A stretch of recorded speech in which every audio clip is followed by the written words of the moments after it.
When I first moved into Clearwater Pines, I was looking for a little slice of peace and quiet.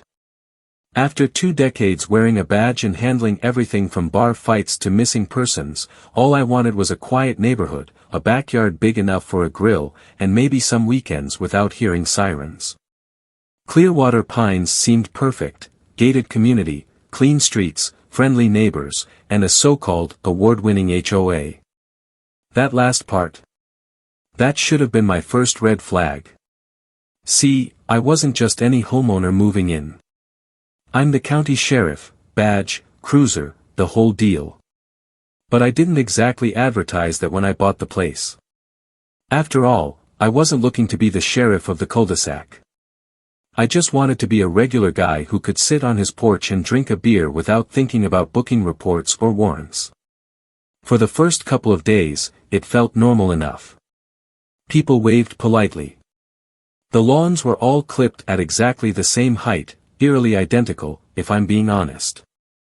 The mailbox paint colors matched, the trash cans disappeared by 6:01 p.m., and there was even an official HOA welcome packet on my doorstep before I could even unpack my TV. At first, I figured, hey, they're just organized. But then, I saw something that made me stop cold: an SUV rolling through the neighborhood, tricked out with lights, a siren, and bold letters on the side that said, HOA Enforcement Patrol. They weren't just a neighborhood watch. These guys were acting like actual cops. That's when I knew, this peaceful little neighborhood was hiding a very big problem. I've seen a lot of strange things in my time wearing a badge, but seeing a so-called HOA patrol car creeping down my street like they were on a stakeout, that was a new one. This wasn't just some security guard hired to check gates and patrol the clubhouse. No, these guys had uniforms, fake badges clipped to their belts, and even duty belts loaded with handcuffs, and what I prayed were just pepper spray canisters. From a distance, they could have passed for actual law enforcement, if you didn't know any better. They even pulled over my neighbor right in front of my house. I watched the whole thing from my porch. 2 guys stepping out of the SUV like they were on an episode of Cops, approaching the poor guy's sedan over what I later learned was a trash can violation. Apparently, if your trash can is out 10 minutes past pickup, you can be cited. And if you fail to comply, these wannabe deputies will show up and issue a formal HOA warning ticket, complete with their own seal and legal-sounding nonsense. Now, here's where it got really sketchy. The next day, I found one of these fake tickets on my own door. My crime? Leaving a garden hose in view of the street. I kid you not, a garden hose. That's when I knew this wasn't a homeowners association, it was a full-blown racket. And the worst part? Half the neighborhood thought it was normal. But for me? Nah. I'd spent my career enforcing real laws, not made-up nonsense invented by a power-hungry HOA board. And these clowns playing dress-up in tactical vests. That was about to become my problem. I hadn't even lived in Clearwater Pines for a full week before my first official HOA violation notice landed in my mailbox, sealed in an envelope stamped with "Urgent Compliance Action Required." Now, keep in mind, I hadn't even finished unpacking. My lawn was freshly mowed, my driveway was spotless, and my front porch still smelled like fresh paint. But none of that mattered, because according to the letter, I had already broken 3 HOA rules. Garden hose visible from the street. Apparently Clearwater Pines prefers their hoses kept in approved storage containers. Patrol vehicle parked in driveway. They didn't know I was the sheriff, they just saw a work vehicle, and that's against some arbitrary, aesthetic harmony clause. And my personal favorite, failure to seek architectural approval for my front door wreath. That's right, my wreath, a simple metal star I'd hung up after moving in, was deemed unapproved seasonal decor. At first, I laughed, because how could anyone take this seriously? But that laugh dried up quick when I saw the fine total, $475. And if I didn't pay within 10 days, it would escalate to further enforcement measures. That's when it hit me, these HOA cops. They weren't just writing cute little warnings. They were shaking people down like a back alley protection racket. And the scariest part? Most of my neighbors just paid up and shut up, too scared to fight back. But me? I've spent my whole life standing up to bullies. And I wasn't about to let a bunch of costume cops treat me like some scared retiree who didn't know their rights. It was time to figure out exactly who I was dealing with, and just how deep this HOA power trip went. If you want to understand how bad a system really is, you go straight to the top. And in Clearwater Pines, that meant meeting the man who ran this whole HOA enforcement circus, a guy everyone called Chief Randall. I half expected Randall to be some retired cop with too much time on his hands, maybe a former mall security officer who found religion in HOA bylaws. But when I finally met him, it was somehow worse. Randall was a mortgage broker, not a shred of law enforcement experience to his name. But there he stood, in a knockoff tactical uniform, HOA badge sewn to his chest like he'd earned it in a firefight. His SUV, tricked out with flashing lights you can only legally use if you're emergency services, or breaking the law. And the best part? Randall introduced himself to me like he was my superior officer, lecturing me about respecting the chain of command and following community protocols. I stood there on my own porch, coffee in hand, while this guy puffed out his chest and told me I needed to acknowledge and comply with every violation he and his officers documented. That's when I asked the million-dollar question. Who gave you authority to act like law enforcement? His answer. The HOA board voted to create the Clearwater Pines Enforcement Division. We have full community jurisdiction under the bylaws. I had to bite my tongue to keep from laughing in his face. This wasn't jurisdiction, it was a neighborhood fantasy camp for wannabe cops. I didn't tell him I was the actual sheriff just yet. Why ruin the surprise? Instead, I nodded, took his ridiculous violation ticket, and told him I'd review it carefully. But inside, I was already gearing up for a very different kind of review. The second Randall strutted off my porch like he just handed out a federal warrant, I knew it was time to dig deep. I've dealt with corrupt sheriffs, shady county officials, and backroom deals in my career, but a full-blown fake police force created by a neighborhood HOA? That was new territory, even for me. I started with the HOA charter and meeting minutes, the stuff they're legally required to file with the county. And sure enough, buried in a vote from 2 years ago, I found the language. Creation of Clearwater Pines Enforcement Division, CPED, empowered to enforce bylaws, issue fines, and pursue compliance. But here's the kicker, the vote itself wasn't legal. Only county-certified security agencies can enforce municipal code or community safety. And this HOA had never registered CPED as anything other than a volunteer committee. That meant all these tickets, fines, and arrests were legally meaningless, glorified letters from a neighborhood book club playing dress-up. But it got worse. I found resident complaints filed with the county over the past year, stories about HOA officers trespassing, detaining people at the clubhouse, and even trying to search vehicles for contraband. This wasn't just an overzealous HOA, it was an illegal, self-appointed police state that had bullied half the neighborhood into submission. And Chief Randall? He was running it like his own personal fiefdom. At this point, I had everything I needed to shut them down for good. But I wasn't going to do it quietly, no, I had something much louder in mind. It didn't take long for Randall and his merry band of HOA stormtroopers to come back for me. Only this time, they weren't delivering another ticket, they were trying to arrest me. It was a Saturday morning. I was on my porch drinking coffee when 2 HOA officers rolled up in their fake patrol SUV, lights flashing like they were about to bust a drug cartel.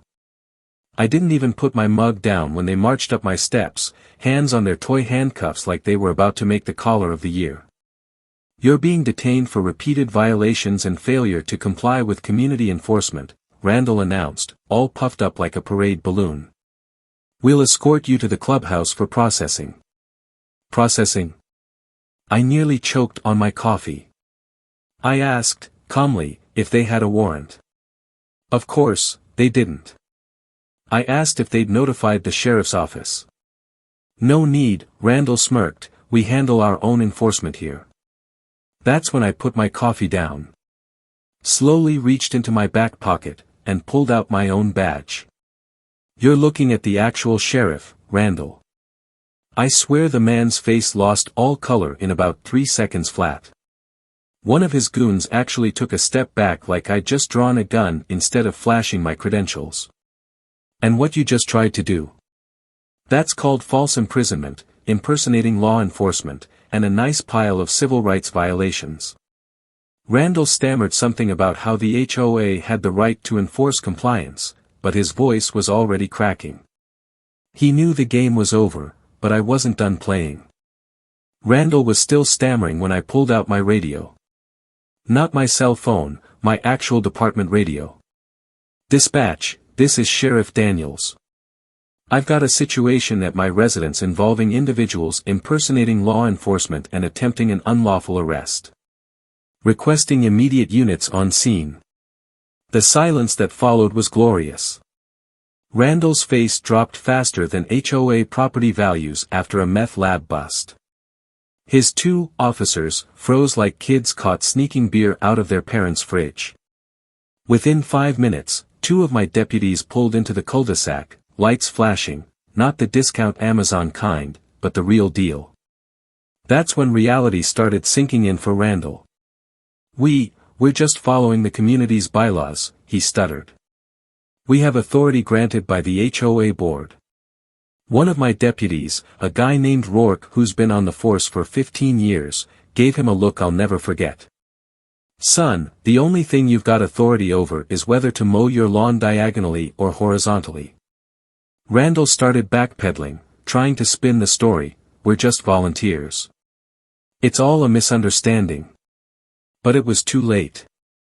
I explained to my deputies everything I'd found, the fake arrests, the illegal fines, the harassment of residents, and the completely fraudulent enforcement division. So what do you want to do, Sheriff? Rourke asked. I smiled. Let's start with confiscating their fake badges and shutting down their illegal patrols. Then we'll let the HOA board know they've just earned a visit from county legal and a very large pile of fines. Randall and his crew. They weren't going anywhere. With Randall and his wannabe deputies parked on my lawn, I had the perfect audience for what came next. See, I'd done more than just dig into their phony enforcement division. I traced the money trail. Every fine, every compliance fee, every so-called arrest processing cost, all of it went directly into a slush fund controlled by the HOA's executive board. That's right, the president, the treasurer, and Randall himself had set up a private account, completely separate from the HOA's legitimate operating budget. Homeowners thought they were paying for neighborhood upkeep, but instead, they were funding Randall's personal fleet of fake squad cars, uniforms, even a tricked-out golf cart with command vehicle stenciled on the side. And it wasn't just about the money. The HOA board voted themselves immunity from all the rules they were forcing onto the rest of the community. Randall's property had an unapproved shed, a second driveway, and a pool deck that violated setback rules. But nobody fined him, because he was the guy writing the fines.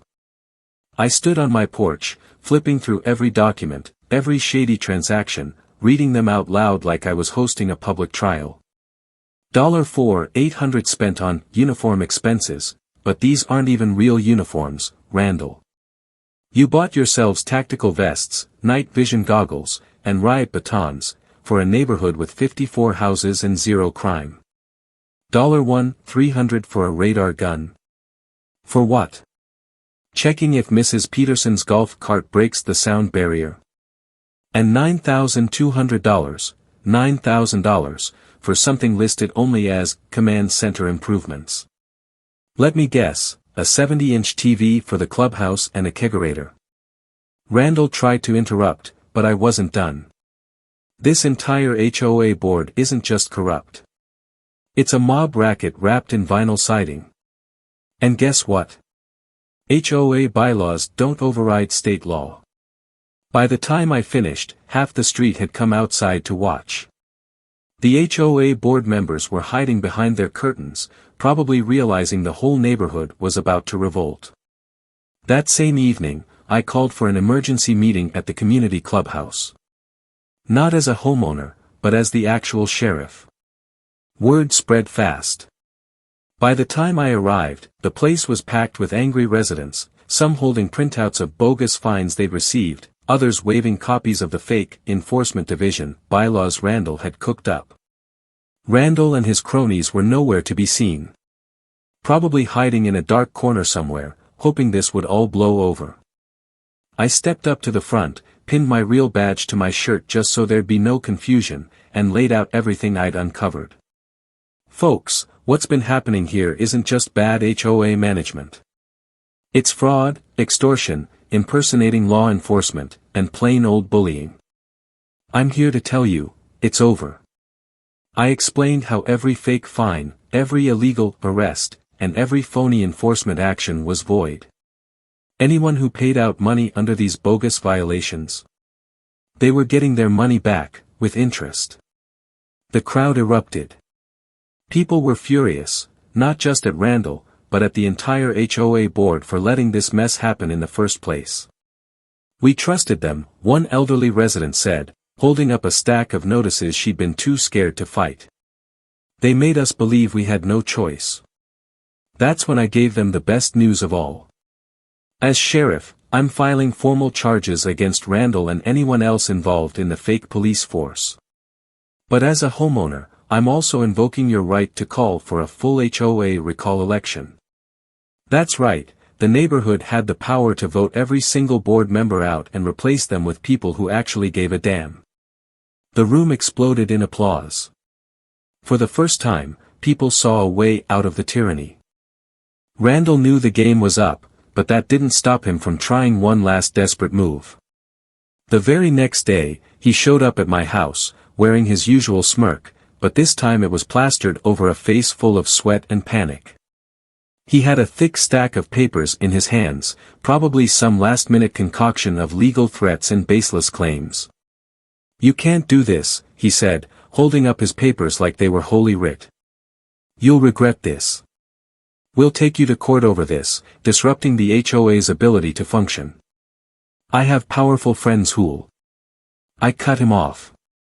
"Randall, I don't care about your powerful friends. They're not going to save you. This is a criminal matter now. And you're about to become a cautionary tale for HOA boards everywhere." But he wasn't done. "I'll file a restraining order against you for harassment. He paused, as though he just realized I wasn't budging. "You want to harass me? Go ahead," I said. "I'll have half the county sheriff's department knocking at your door, and I'll make sure every single one of your shady dealings gets dragged into public court. There's no hiding from this now, Randall." He stared at me for a moment, probably running 100 different escape plans in his head. Then, his shoulders sagged, and the bravado drained from him. "You won," he muttered. "You think you've won?" I didn't even respond. The truth had already spoken louder than any of his empty threats. I turned my back on him and walked back into my house, not looking back. I didn't need to. The whole neighborhood was watching. They already knew who had won. The day of the HOA recall vote felt like a final reckoning. The clubhouse was packed with residents, but this time, there was no tension in the air, just relief. Everyone had come to the meeting knowing that the change they'd long hoped for was finally within their reach. I stood at the front, not as sheriff, but as a homeowner, watching as the community took control of its destiny. Randall and the board members who had caused so much trouble. They were nowhere to be found. Cowards. I opened the floor for nominations to replace the board, and within minutes, a new slate of candidates was elected, all familiar faces, people who actually cared about the community, not their own personal gain. People who were willing to restore fairness and serve rather than bully. The new board will be working on a new set of bylaws, ones that serve the people, I said, addressing the crowd. And for those of you who've paid fines or suffered under Randall's reign, we will start issuing refunds today. No more intimidation, no more threats. Just neighbors helping neighbors. The crowd erupted into cheers. It was like the entire neighborhood had just taken a deep breath after years of holding their collective breath. Randall had thought he could run this HOA like his personal dictatorship, but now, it was officially over. It didn't take long before Randall's name was being erased from the neighborhood's history, his once powerful grip on the HOA crumbling.